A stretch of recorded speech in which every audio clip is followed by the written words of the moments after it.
Hey guys, what's up? Simon Marshall here. Well, I just found out through Twitter just half hour ago. Well, it's true and it is confirmed that yes, Jim Hellwig, who we all know as the Ultimate Warrior, just passed away. Yeah, the Ultimate Warrior I think was discovered at a New Orleans, Louisiana hotel just a few minutes ago, and I guess the police was going to do an investigation. I don't know what happened or what was going on, and yeah, I found out through Hulk Hogan, The Rock, Stone Cold Steve Austin, and Road Warrior Animal, and through Shane McMahon, Vince McMahon, and Stephanie McMahon, and Triple H. Found out, especially Jerry the King Lawler, good old JR, Jim Ross, and everyone, as you all know. So, Warrior was 54 years old. He just got inducted to the Hall of Fame just a few days ago, and well, as you all know, I haven't got a chance to watch WrestleMania 30, but I'm going to watch it tonight, and I'm going to watch the Hall of Fame. As you all know, Warrior got inducted with Mr. T, Lita, Jake the Snake Roberts, the late great Paul Bear, Carlos Colon, Scott Hall, who we all knew as the bad guy, Razor Ramon. So, yeah. To me, I remember Ultimate Warrior as a little kid. I was, believe it or not, 9 years old when he joined the WWF/WWE. He came into the old WWF Superstars of Wrestling, and you know what? He came in and took on Iron Mike Sharp when I was a kid. WrestleMania 4, he took on the late great Hercules Hernandez, which Bobby Heenan had during that corner, and you know, there was no title matches, you know, tension, yeah, but you know, he had some really good fights. SummerSlam 88, he beat the greatest Intercontinental champion of all time, the Honky Tonk Man, and believe it or not, 35 seconds at SummerSlam. And it was at Madison Square Gardens in New York City. And I don't know, do you think it is 10 seconds or 8 seconds? I don't know how it goes, but yeah, believe it or not, the Honky Tonk Man asked, pick somebody please, and believe it or not, the Honky Tonk Man was supposed to face Eddie Leslie, who was Brutus the Barber Beefcake, and there's another guy who knew the Barber, Brutus Beefcake, and believe it or not, he got cut up here by the legendary Outlaw Ron Bass, who also came from Mid-South, who worked with Cowboy Bill Watts Jr. So from there, when Warrior became Intercontinental Champ, and then he teamed up with, believe it or not, Brutus the Barber Beefcake, Sam Houston, Jumpin' Jim Brunzell, and the late great Owen Hart, who was the Blue Blazer, and they took on the Honky Tonk Man, who teamed up with Outlaw Ron Bass. They had Dangerous Danny Davis, Bad News Brown, and Greg the Hammer Valentine. As you all know, believe it or not, Owen Hart, Bad News Brown, Greg the Hammer Valentine, and the Honky Tonk Man, Outlaw Ron Bass, they were all part of Stu Hart's dungeon up in Calgary, Alberta, Canada. And believe it or not, after Davis, the Honky Tonk Man, Outlaw Ron Bass, and Bad News Brown got eliminated, and then from Warrior side there was oh yes, the Barber, Houston, Brunzell, and Who was the other one? Yeah. Oh, sorry. That's just my tweet and my Facebook popping up. Just to let you guys know, I'm Simon Marshall at 19. So hashtag me, and it's not a hoax. Just to let you know, I got the deeds from Howard Finkel, Mean Gene Okerlund, and Hulk Hogan, all three WWE Hall of Famers. So believe it or not, Warrior, Beefcake, Houston, Brunzell, the late great Owen Hart were all eliminated. Warrior pinned Hall of Famer Greg the Hammer Valentine to survive.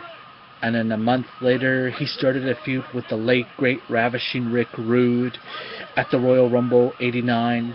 That's what built up WrestleMania 5 for the Intercontinental title. As you know, Rick Rude had WWE Hall of Famer Bobby the Brain Heenan on his corner, and when they both pinned Warrior for the Intercontinental title, that's what built the feud up. A few months later, ladies and gentlemen, SummerSlam rematch.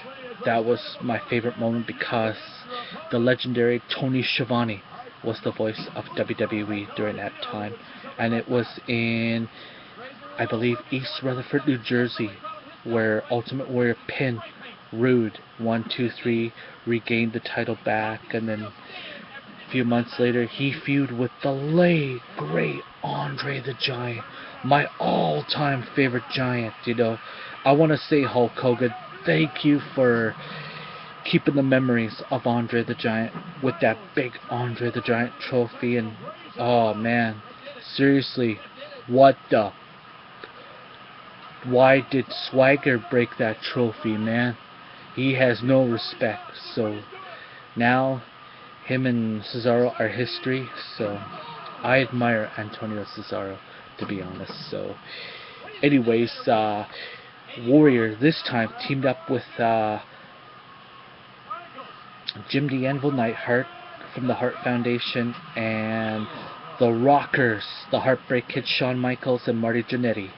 And they were the Warriors. They took on the Heenan family at the 1989 Survivor Series.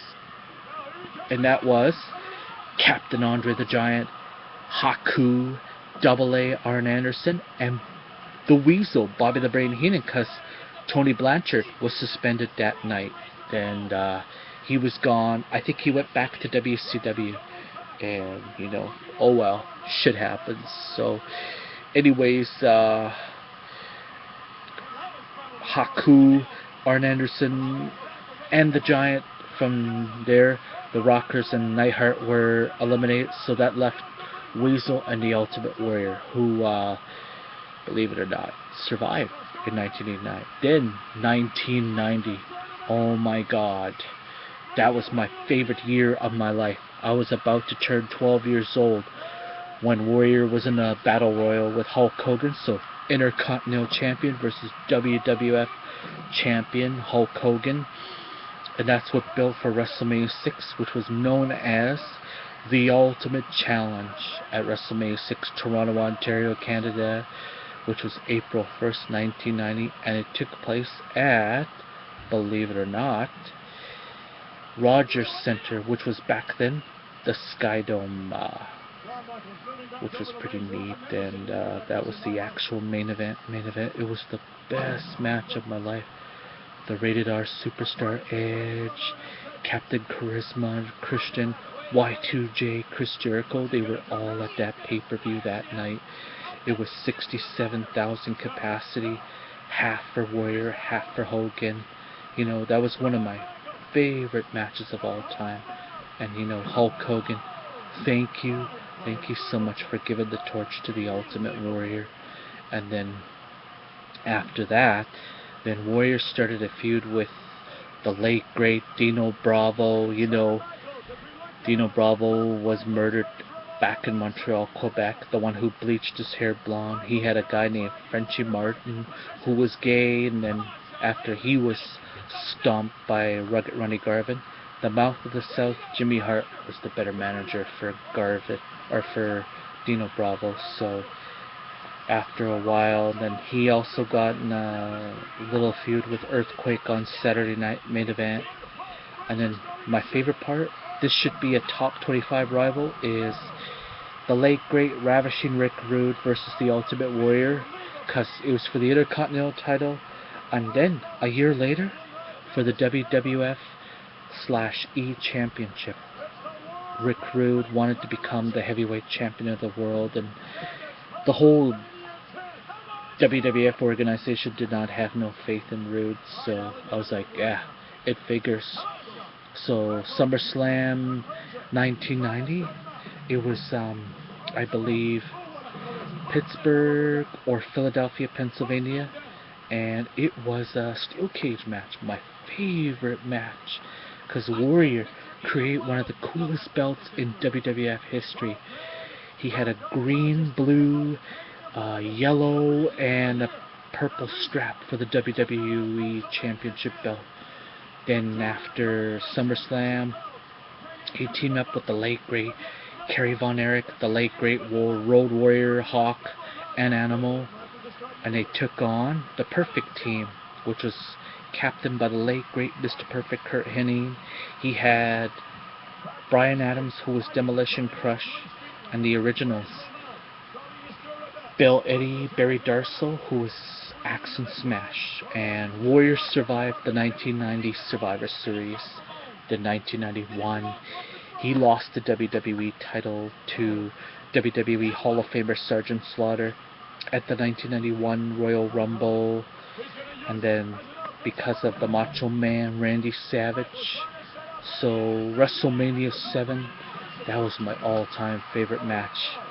Warrior versus Macho Man, and it was career versus career. As you know, Macho Man had Scary Sherry, and then guess who was in that crowd secretly during that match? The lovely, gorgeous Miss Elizabeth. You know, because it was interesting, wondering what was going on. You know, when Warrior forced the Macho Man to retire, but in real reality, Macho Man was recovering from an injury during that time, so he was gone out of action for April, May, June, July, August, September, October, November, and then he finally got into the ring that Tuesday in Texas, then the Royal Rumble, and WrestleMania 8. So, Warrior teamed up with Hollywood Hulk Hogan to take on Hall of Famers Sergeant Slaughter and the Iron Sheik in a match made in hell. It was the last time we were going to see Warrior in the WWF for a while. Came back to WrestleMania 8, helped Hulk Hogan. Then he was at SummerSlam 92 for the WWF title. That should be another great 25 rivals. Warrior versus Macho Man. And then he skipped the Survivor Series. Then he was gone. Then he was in 96. And then, you know, he just had personal demons. And, you know, Warrior, you were my favorite, and I'll never forget you as long as I live, and congratulations on being into the Hall of Fame. Godspeed there, Warrior. This is Simon Marshall saying, thanks for watching.